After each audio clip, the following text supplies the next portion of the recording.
lain, masalah dorongan Presiden diminta untuk memberikan keterangan juga di Mahkamah Konstitusi. Hal lainnya juga yang menarik dicermati adalah esok hari pemanggilan terhadap 4 menteri di Kabinet Indonesia Maju untuk dimintai keterangannya di Mahkamah sehubungan langsung dengan sengketa yang dilayangkan oleh tim hukum nasional Anies Mohaimin dan juga dari tim hukum Ganjar Pranowo Mahfud MD.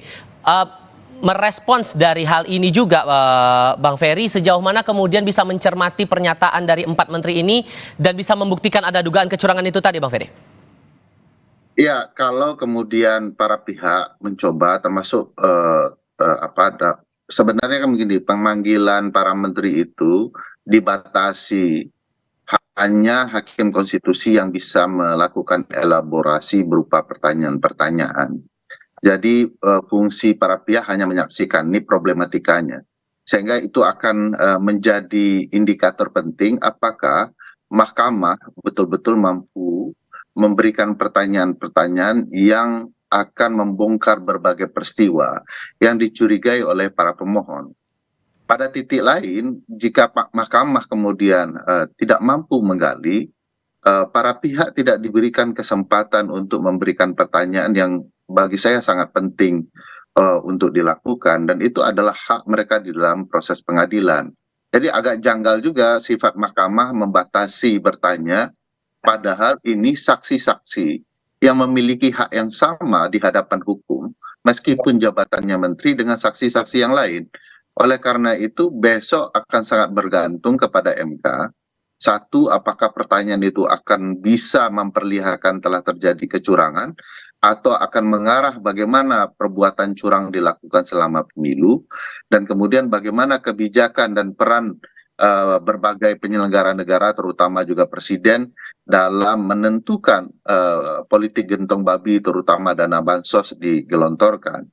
Sebagai pengetahuan umum juga, Bang Ferry, sebetulnya untuk pemanggilan menteri ini kan dari pihak mahkamah kan, tidak mewakili dari pihak pemohon maupun juga termohon begitu. Apakah sepenuhnya pertanyaan itu akan datang dari mahkamah atau bisa dari pihak lain juga yang ikut terlibat dalam sidang itu? Pemanggilan awal dilakukan oleh para pemohon, tetapi mahkamah mengambil alih.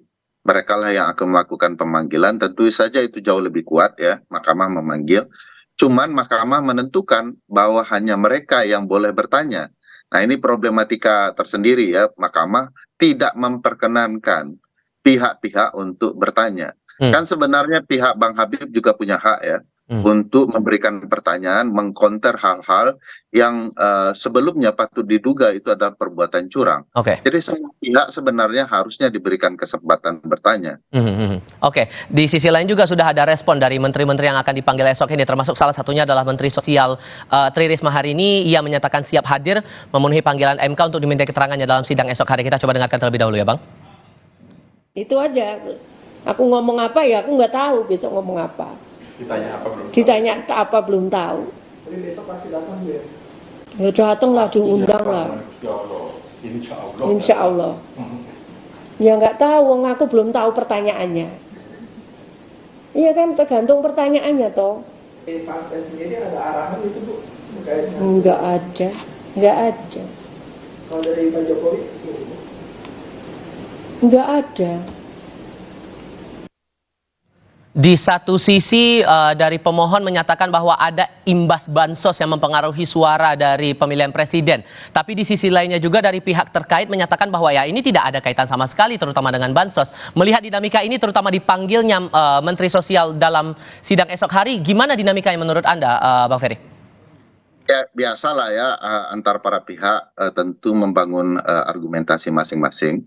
Tetapi secara ilmiah dan bukti-bukti konkret yang ada, sebenarnya sulit dipungkiri bahwa politik gentong babi yang berupa penyerahan atau pembagian dana insentif ke negara untuk pihak-pihak tertentu dapat terpilih kembali, memang di dunia juga terjadi dan dikenal sebagai bentuk kecurangan yang memanfaatkan dana negara.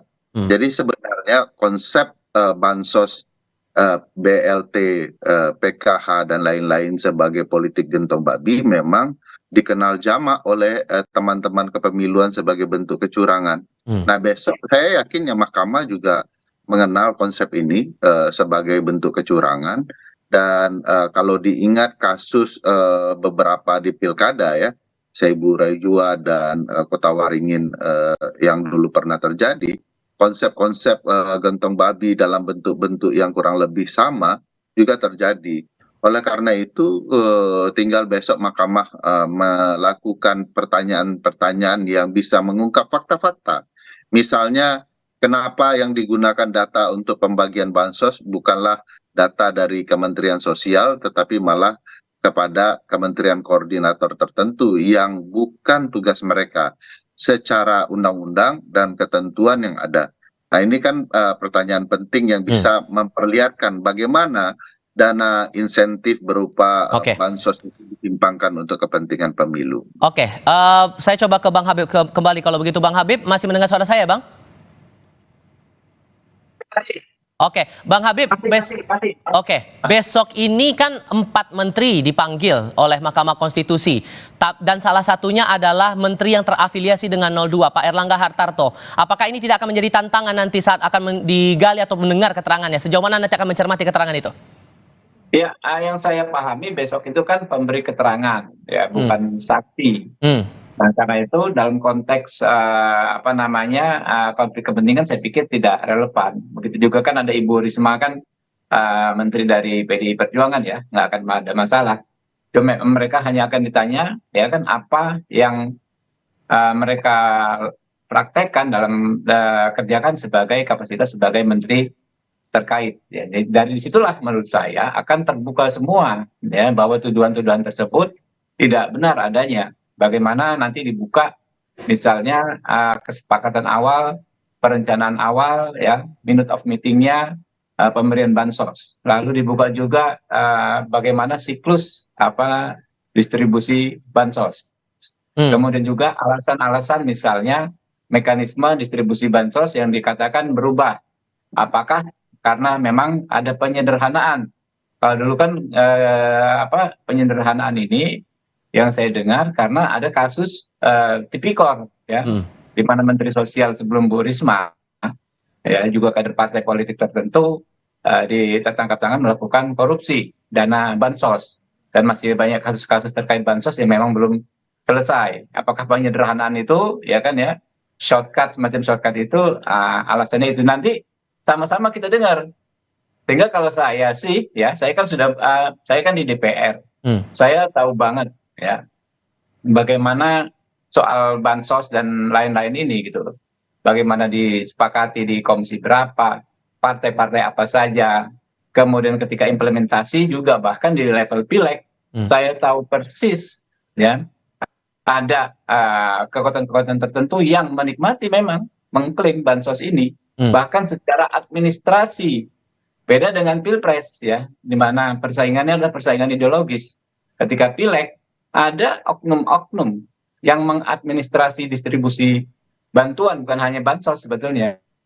Sehingga Anda meyakini bersama dengan teman-teman tim pembela Prabowo Gibran, keterangan 4 menteri ini tidak akan sepenuhnya menjawab permohonan dari para pemohon soal adanya dugaan bansos terkait dengan hasil pilpres itu? Justru kalau itu kan sudah terbantah hari ini terang benderang, ya. Hasil berbagai macam analisa ilmiah, teman-teman ada Litbang Kompas, saya kan pasti dibuka oleh Pak Kodari, Pak Hasan Nasbi, tidak ada kaitannya.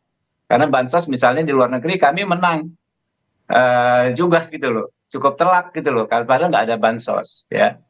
Banyak asumsi, yang hal-hal yang berbau asumsi kan gampang mematahkannya juga dengan asumsi argumentasi yang lebih kuat, itu gampang. Tapi kalau mau faktual, mau sesuatu yang reasonable secara faktual memadai, memang keterangan para menteri ini besok justru akan memperkuat bahwa tuduhan-tuduhan tidak benar, memperkuat dalil kami justru.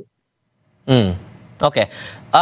Bung Ferry, singkat saja untuk sebagai penutup diskusi kali ini, apa yang akan Anda harapkan nanti dari pemanggilan 4 menteri ini? Ya, tentu saja pemanggilan ini membuat terang, ya, berbagai hal sehingga tidak timbul sakwa sangka, sehingga yang tampil di dalam persidangan adalah fakta-fakta yang konkret, yang memperlihatkan kebenaran sesungguhnya. Dan mudah-mudahan kita diselamatkan oleh Mahkamah Konstitusi, demokrasi kepemiluan kita, dan kehadiran mereka betul-betul juga akan menyuarakan betapa bermasalahnya pemilu 2020.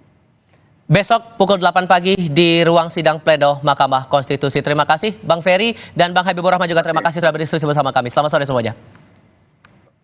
Informasi berikutnya hadir usai jeda. Ketua DPR yang juga Ketua DPP PDI Perjuangan Puan Maharani memberi sinyal akan bertemu dengan Prabowo Subianto dalam waktu dekat.